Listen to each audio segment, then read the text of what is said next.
মাছ ধরবো না।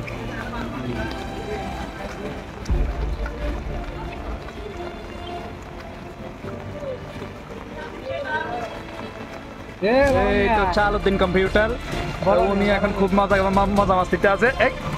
এখান থেকে গাড়ি চলে যাচ্ছে।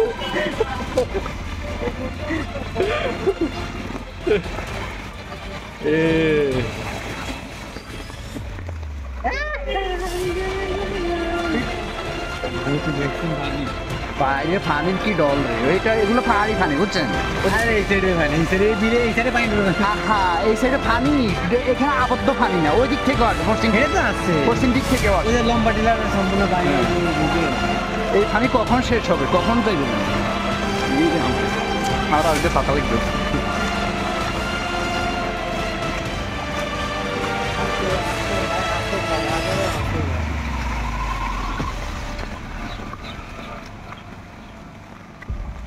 এখানে কি প্রতি বছর এভাবে পানি জমে নাকি? এই বছর তো পানি দিতে পারে না, কেন বুঝলেন না? পানিটা আটকা পড়ে এই গেছে। পানিটা ওই যে ওইটা বিল্ডিং নিচে দিয়ে আছে পানিটা। আমরা আসছি তো কাশেম টিভির পক্ষ থেকে। তো ঘরে আগে কই তৈব ভাই কই? ওই যে ধর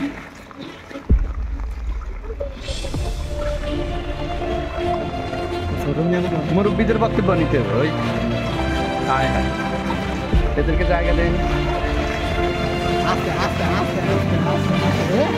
এই যে তোমরা এই রোডে এরকম পানি উঠতে দেখছো? এই রোডের পানি এই তো ভাই, আমরা কাশিম টিভির পক্ষ থেকে আসছি। আচ্ছা আলহামদুলিল্লাহ। তবে এই রোডে কি প্রতি বছর এবার পানি উঠে নাকি নতুন করে উঠছে? প্রথম আর দেখেন নাই? হ্যাঁ ওই সময় আমরাও দেখছি। আচ্ছা হ্যাঁ হ্যাঁ হ্যাঁ হ্যাঁ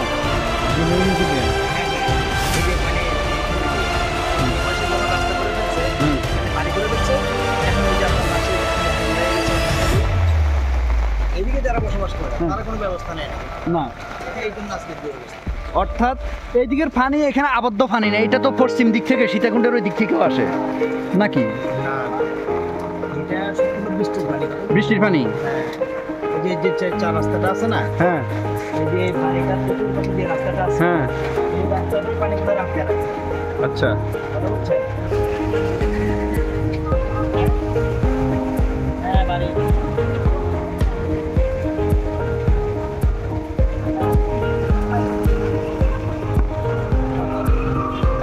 ভাই কি অবস্থা?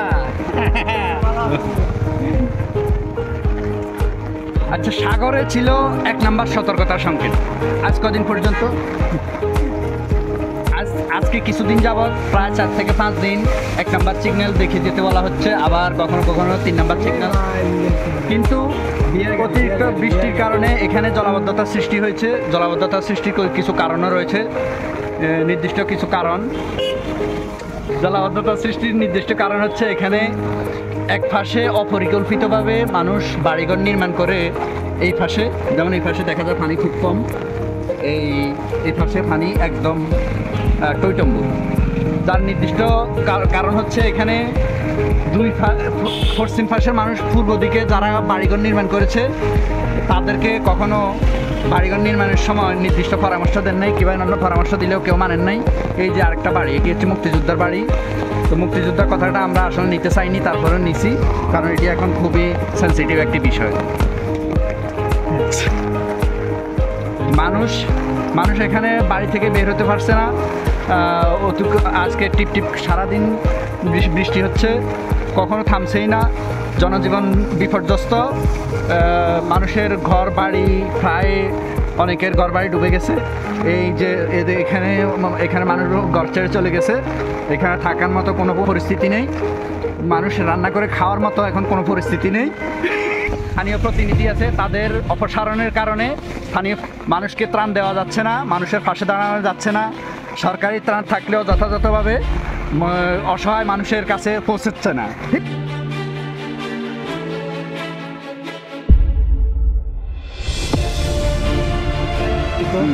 কালভার্ট করলে আবার কালভার্টের মুখে আরেকটা বাড়ি হয়ে যাবে কদিন পরে, এই দেখছেন।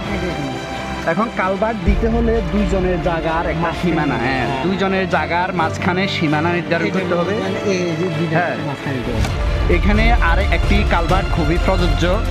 কালভার্টটি হতে হবে দুইজনের জায়গার সীমানা সমান সমান।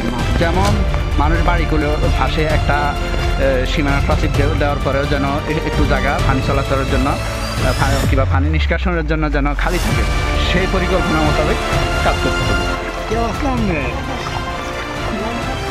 আপনি কি ভাই আর কখনো দেখছেন এরকম? পাঁচটায়। আচ্ছা, একজন মুরব্বীকে জিজ্ঞেস করি, আসসালামু আলাইকুম আঙ্কেল, আপনি কি আর কখনো দেখছেন এরকম এই রাস্তায়?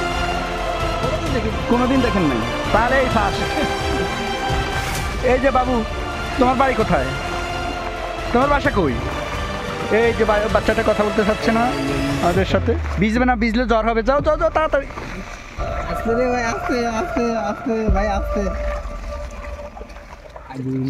টিপ টিপ কদিন বৃষ্টির কারণে এখানে যে জলাবদ্ধতা সৃষ্টি হয়েছে, তার মধ্যে সবচেয়ে বেশি ক্ষতিগ্রস্ত বয়োবৃদ্ধ এবং শিশুরা। নারীরাও আছে তার মধ্যে, তাদের চলাচলের বিভিন্ন রকমের সমস্যা। এই জন্য তারা ঘর থেকে নিয়মিত কাজে বের হতে পারছে না, মানুষ কাজকর্মে যেতে পারছে না। প্রায় স্থবিরতা অর্থনীতিতে এখানের মানুষের রোজগার সব কিছুতে এই বৃষ্টি খুবই মারাত্মকভাবে প্রভাব বিস্তার করেছে।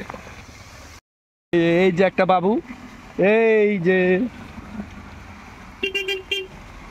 পানির পার্থক্যটা দেখেন না, এই কোথায় এত নিচু পানি, ওইখানে পানি নাই বললেই চলে, অথচ এদিকে পানি একদম রাস্তা বেয়ে বেয়ে নিচে নামছে। এদিকে পানি নাই বললেই চলে, এদিকে ধান দেখা যাচ্ছে, আর ওইদিকে একদম কি বলবো, বন্যায় সব দিক প্লাবিত হয়ে যাচ্ছে। গাড়ি চলাচলও গতি থাকছে না, তারা খুব সতর্কতার সাথে গাড়ি চালাতে হচ্ছে, কারণ আশপাশে মানুষ ভিজে যাওয়ার সম্ভাবনা। একজন এই আমাদের সামনে আছে একজন, এই আমাদের দিদি। দিদি, আপনি কখন দেখছেন এরকম বন্যা? দেখছেন? এই রাস্তা দেখে নাই বন্ধুরা, এই যে দেখছেন নতুন করে এখানে বন্যার আশঙ্কা সৃষ্টি হয়েছে।